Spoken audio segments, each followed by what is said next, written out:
ചേടാ, ഞാനൊരു വല്ലാത്ത ധർമ്മസങ്കടത്തിലാണല്ലോ.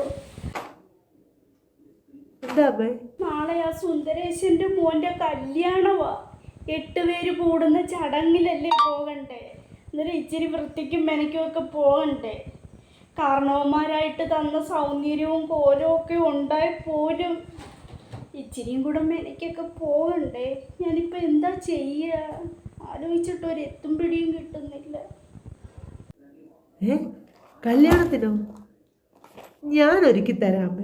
ഒരു ബ്യൂട്ടീഷ്യനായിട്ടുള്ള മരുമോൾ ഇവിടെ ഉള്ളപ്പോൾ അമ്മ സുന്ദരിയായിട്ടല്ലേ ഇവിടത്തുള്ളൂ. അമ്മ ബാ, ഞാൻ നല്ല ഒരുക്കി സൂപ്പറാക്കി തരാം. ഇപ്പോഴത്തെ മോഡലിൽ അമ്മ ഒരുക്കി നല്ല സെറ്റാക്കി തരാം. അമ്മ ബാ.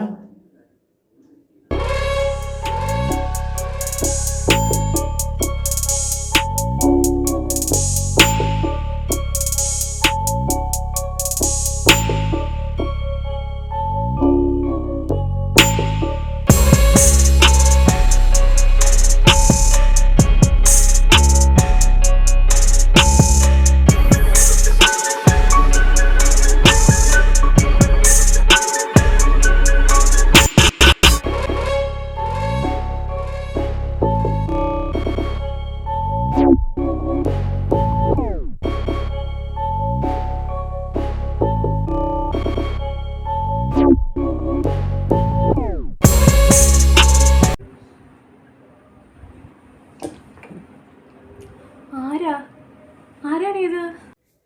ചേട്ടാ, ഇത് അമ്മയാ. സുന്ദരി. ഇവിടുത്തെ മോഡലിൽ ഞാൻ ഒരുക്കിയതാ. എങ്ങനെയുണ്ട്? കൊള്ളാവോ? സുന്ദരിയല്ലേ? ഇങ്ങനെ കല്യാണത്തിന് ചെന്ന് അമ്മ എല്ലാവരും നോക്കും. ഇന്ന് കല്യാണപ്പെണ്ണിനെക്കാട്ടിലും അവിടെ ഫേമസ് ആകാൻ പോകുന്നത് എൻ്റെ അമ്മയായിരിക്കും. എല്ലാവരും ഒന്നും പെണ്ണിനെ ആയിരിക്കത്തില്ല നോക്കുന്നത്, എൻ്റെ അമ്മയായിരിക്കും. സുന്ദരിയല്ലേ അമ്മ? കണ്ണ് കിട്ടാതിരിക്കാൻ ഇവിടെ ഒരു കുത്തൂടെ ഇടണമായിരുന്നു. ഇടട്ടെ അമ്മേ? അമ്മയോ?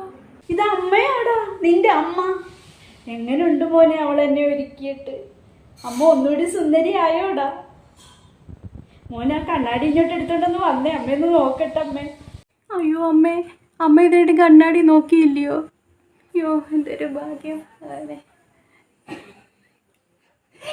ഇതാ അമ്മ കണ്ണാടി. എന്റെ ദൈവമേ, ഞാൻ എന്തുവായി കാണുന്നത്? എടി, നീ എന്നെ എന്തുവാടി കാണിച്ചു വെച്ചേക്കുന്നത്? എടി, സ്വർണ്ണക്കട്ടി കൂട്ടിരുന്ന എന്നെ നീ കരിക്കട്ട കൂട്ടാക്കിയില്ലേടി. എനിക്കിത് എങ്ങനെ സഹിക്കും ഞാനിത്? എടാ മോനെ സുന്ദരേശ,